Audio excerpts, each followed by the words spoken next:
साल 2013 में केदारनाथ में आई भीषण आपदा ने उत्तराखंड ही नहीं बल्कि पूरे भारत को झकझोर कर रख दिया। इस महाप्रलय में सैकड़ों हजारों लोग लापता हो गए, बेघर हो गए। आज हम आपके साथ आपदा की पूरी सच्चाई, आपदा की पूरी कहानी, पूरी घटना शेयर कर रहे हैं। अगर आप जानना चाहते हैं कि आखिर क्या हुआ था उस रात, तो इस वीडियो को पूरा जरूर देखिएगा। जय बाबा केदारनाथ।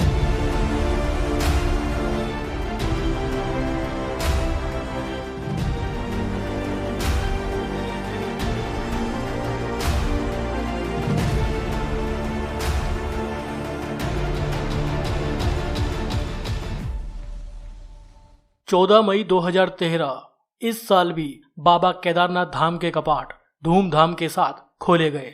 लोगों में वही उत्साह, वही उमंग थी।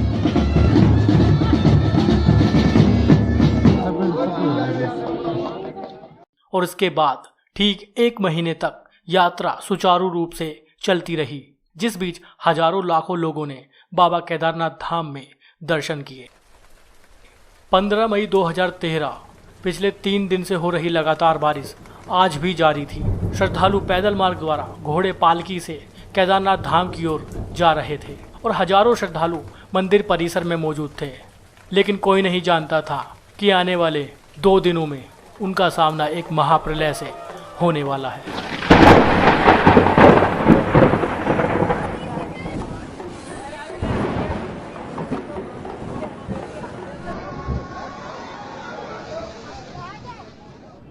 पंद्रह जून 2013 से केदारनाथ घाटी में भारी बारिश शुरू हो गई थी। ऐसी बारिश वहां के लोगों ने पहले कभी नहीं देखी थी। 16 जून को भी बारिश जारी रही। इस दौरान केदारनाथ के आसपास के पहाड़ों पर झीलों में भारी मात्रा में पानी भर गया था और ग्लेशियर भी पिघलने लगे थे।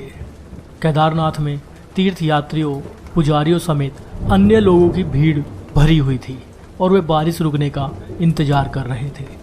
लेकिन किसी को यह खबर नहीं थी कि 16 जून की शाम को आखिर क्या होने वाला है।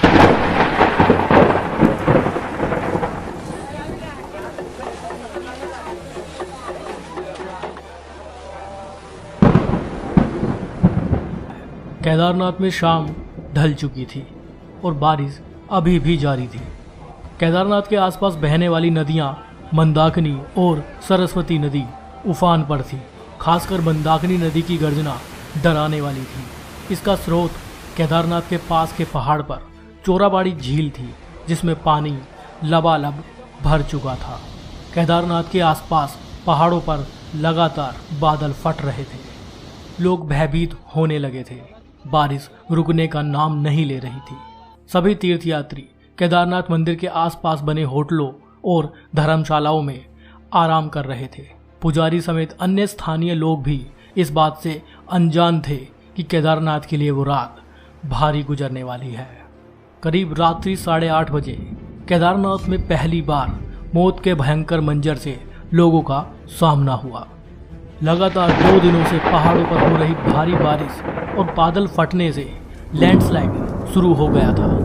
केदारनाथ में 16 जून 2013 की रात में करीब 8:30 बजे जोरदार लैंडस्लाइड हुआ और मलबे के साथ पहाड़ों में जमी भारी मात्रा में पानी तेज रफ्तार से केदारनाथ घाटी की तरफ बढ़ा और बस्ती को छूता हुआ गुजर गया।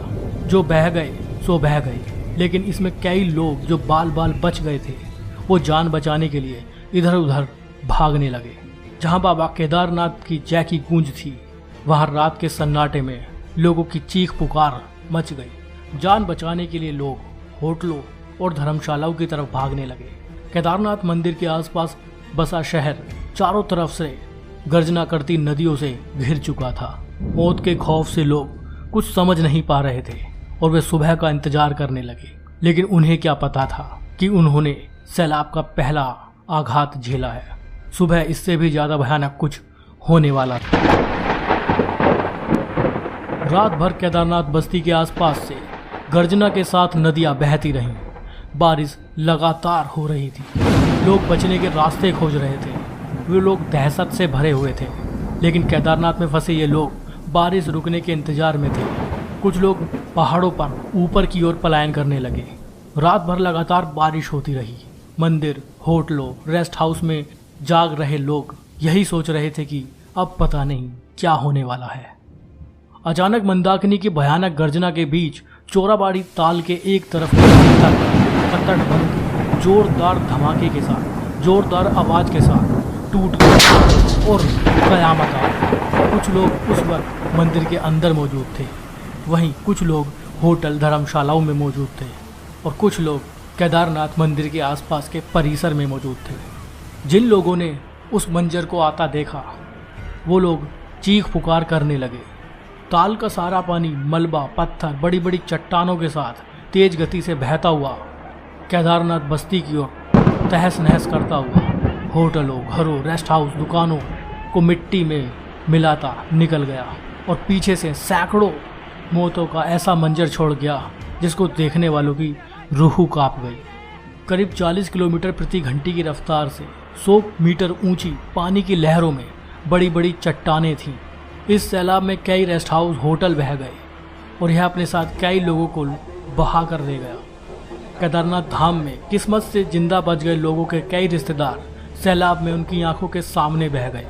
इनमें से कईयों का आज तक भी पता नहीं चल पाया है। कुछ ही मिनटों में केदारनाथ बस्ती में मकानों की जगह पत्थर का मलबा इकट्ठा हो चुका था।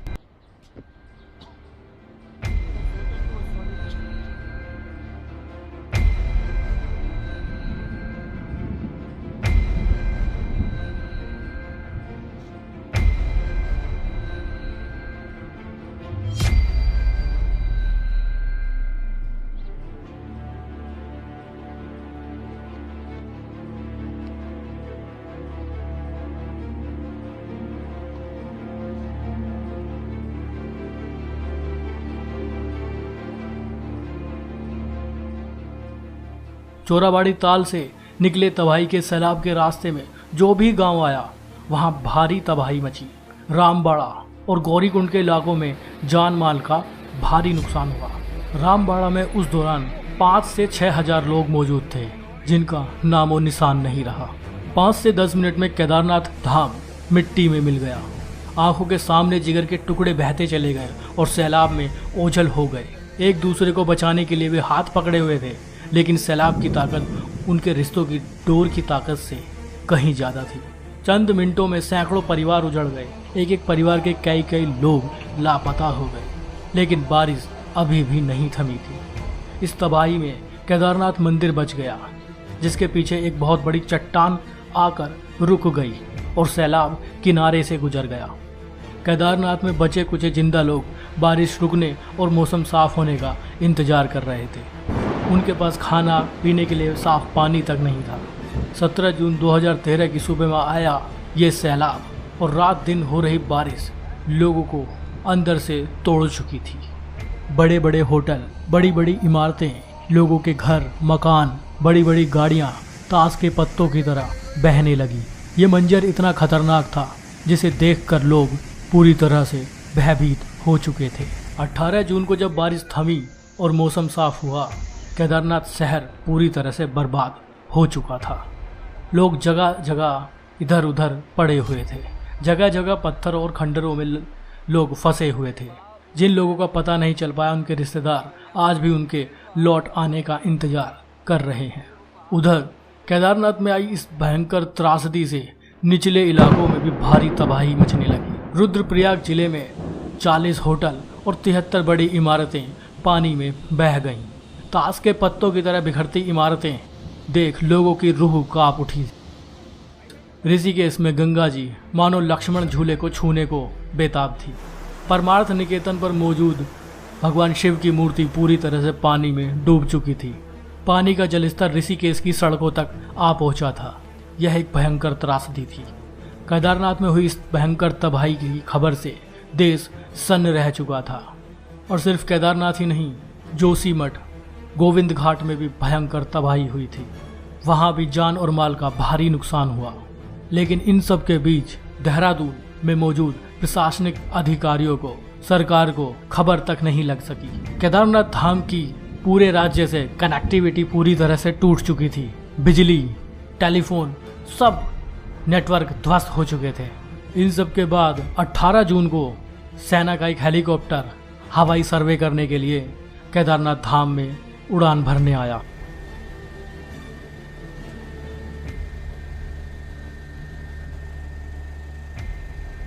पहले वे इस मंजर को देखकर विश्वास नहीं कर रहे थे। उन्होंने देखा कि रामबाड़ा तो पूरी तरह से तबाह हो चुका था। रास्ते जगह जगह से टूट चुके थे। केदारनाथ धाम में मची इस भारी तबाही को देखकर शासन और प्रशासन भी सन्न रह गया। वे समझ चुके थे कि तबाही बहुत बड़े पैमाने पर हुई है। लोग जगह जगह फंस चुके थे। रास्ते भी जगह जगह से टूट चुके थे। लोग पहाड़ पर ऊपर की ओर पलायन कर रहे थे। जान बचाने का सिर्फ एक यही रास्ता उनके पास मौजूद था। घर जाएगी नहीं जाएगी।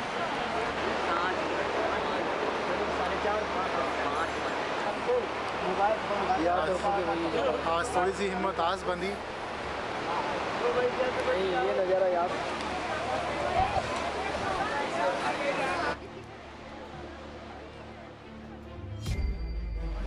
अब अंदाजा लग चुका था कि त्रासदी बहुत बड़े पैमाने पर है।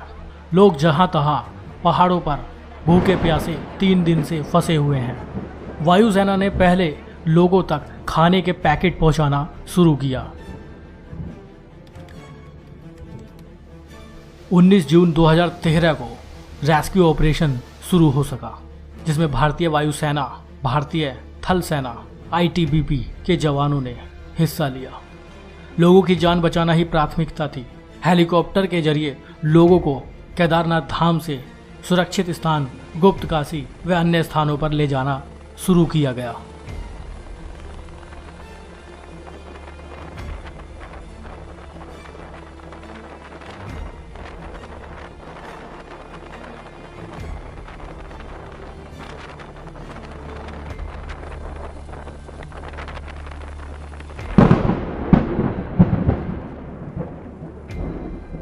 केदारनाथ में आई इस भयंकर त्रासदी से पूरी केदार घाटी नष्ट हो चुकी थी। कुछ चंद लोग ही जिंदा रह पाए थे। एनडीआरएफ, भारतीय सेना ने मिलकर हजारों लोगों को रेस्क्यू किया, लेकिन उनसे कहीं ज़्यादा कई हजार लोग इस सैलाब में बह चुके थे। बताया जाता है कि इसमें 12,000 से ज़्यादा लोग मारे गए। सरकारी आंकड़े 4,000 से ज़्यादा मौत की गवाही देते हैं। त्रासदी के कई महीनों बाद भी केदारनाथ के आसपास के इलाकों से मिले कंकाल भी बताते हैं कि वो प्रलय का मंजर कितना भयानक रहा होगा। केदारनाथ त्रासदी को अब 8 साल बीत चुके हैं। केदारनाथ धाम में बहुत बड़े स्तर पर विकास कार्य किया जा रहा है।